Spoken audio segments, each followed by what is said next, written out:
Assalamu alaikum, 7th class. How are you all? Student, let's start our final term. Here the chapter is chapter number 7, Sound and Hearing. Let's start reading. Sound like light is a form of energy, but a sound बिल्कुल रोशनी की तरह से एक energy की type है which can travel from one place to another, जो एक जगह से दूसरी जगह ट्रैवल कर सकती है. Our ears can detect this energy. हमारे कान इस एनर्जी को महसूस कर सकते हैं. That is one way we can find out that is what is going on around us. यानी हम ये बात महसूस कर सकते हैं कि हमारे इर्द गिर्द क्या हो रहा है बेटा इस एनर्जी की मदद से. Sounds come from traffic, machines, television and radio. Sound कहाँ से आती हैं बेटा? ये कॉमनली देखिए ट्रैफिक की साउंड्स होती हैं, मशीन्स की, टेलीविज़न की, रेडियोज़ की. Some sounds are pleasant, others are annoyances and some can be dangerous.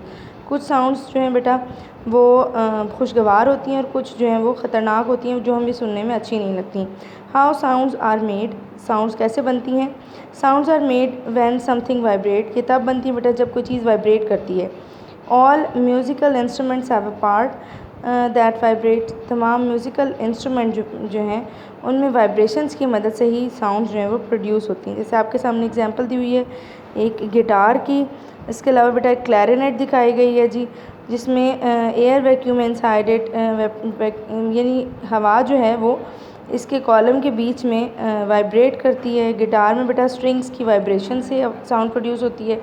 और थर्ड ये दिखाया गया है even singers vocal cords vibrate के. जब एक सिंगर गाता है तो उसके वोकल कॉर्ड्स वाइब्रेट करते हैं, उस वाइब्रेशन से आवाज़ पैदा होती है.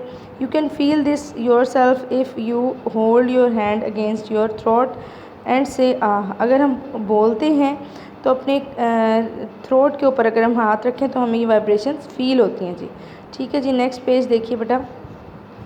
How sounds travel. Sounds travel किस तरह से करती हैं जी?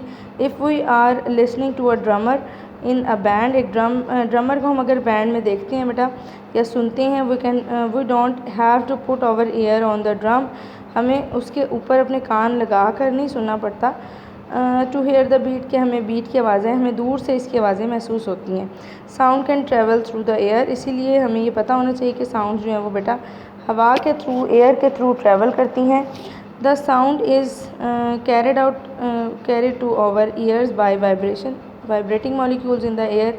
हवा के मॉलिक्यूल्स की वाइब्रेशन की वजह से ये साउंड की जो वेव्स हैं वो हम तक पहुंचती हैं. आपके सामने ये एग्जांपल दी गई है. When the drummer hits the drum. जब ड्रमर जो है वो ड्रम को हिट करता है. The drum skin vibrate rapidly up and down. तो ड्रम की जो स्किन है वो वाइब्रेट करती है ऊपर नीचे. The vibrating drum skin makes air molecules vibrate backward and forward, जिसकी वजह से एयर मॉलिक्यूल्स जो हैं वो आगे पीछे हरकत करते हैं. These molecules affect the molecules next to them. The sound spreads out. यानी जब ये मॉलिक्यूल दूसरे मॉलिक्यूलों से टकराते हैं तो उनके अंदर भी आवाज़ की लहरें ट्रांसफ़र कर देते हैं. इस तरह आवाज़ आगे बढ़ती है. With in a second all the air molecules will be vibrating. कुछ सेकंड के अंदर ही बेटा तमाम मॉलिक्यूल्स की वाइब्रेशन स्टार्ट हो जाती है. वो hear the sound when the air inside the air start to vibrate our eardrum. जब हमारे ईयर ड्रम्स जो हैं वो इन वाइब्रेशंस के साथ वाइब्रेट करना स्टार्ट होते हैं तो हमें आवाज़ सुनाई देती है. नेक्स्ट देखिए. Sound can only move when there is a material to move through. यानी साउंड जस्ट किसी मटेरियल मीडियम के थ्रू ही मूव करती है. एयर, लिक्विड या गैस या किसी भी सॉलिड के थ्रू अगर ये नहीं होंगे तो साउंड मूव नहीं करेगी. Sound can travel through all substances whether they are solid, liquid और गैसेस. चाहे सॉलिड, लिक्विड या गैसेस हों, किसी भी मीडियम के थ्रू ये ट्रैवल कर सकती है. In fact sound can pass anywhere. Sound जो है वो बेटा कहीं से भी गुजर सकती है. देयर आर पार्टिकल्स, जहाँ पे भी पार्टिकल्स मौजूद हों. And more tightly packed the particles are. और जितने ज़्यादा पार्टिकल्स आपस में टाइटली पैक्ड होंगे the further the sound travel, उतनी ही ज़्यादा साउंड ट्रैवल करेगी. However sound can not travel through a vacuum. Sound जो है वो वैक्यूम के थ्रू नहीं गुजर सकती. Diagram shows apparatus than can be use to prove this. इस डायग्राम के थ्रू हम ये प्रूव कर सकते हैं.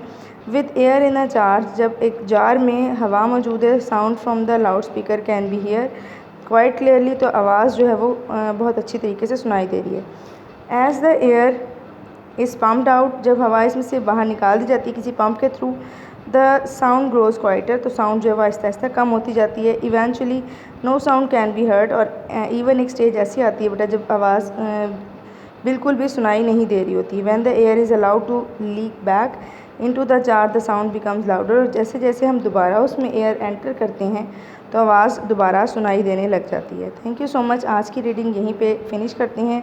नेक्स्ट रीडिंग के लिए बेटा नेक्स्ट लेक्चर आपने इस पर फोकस करना है। Thank you so much.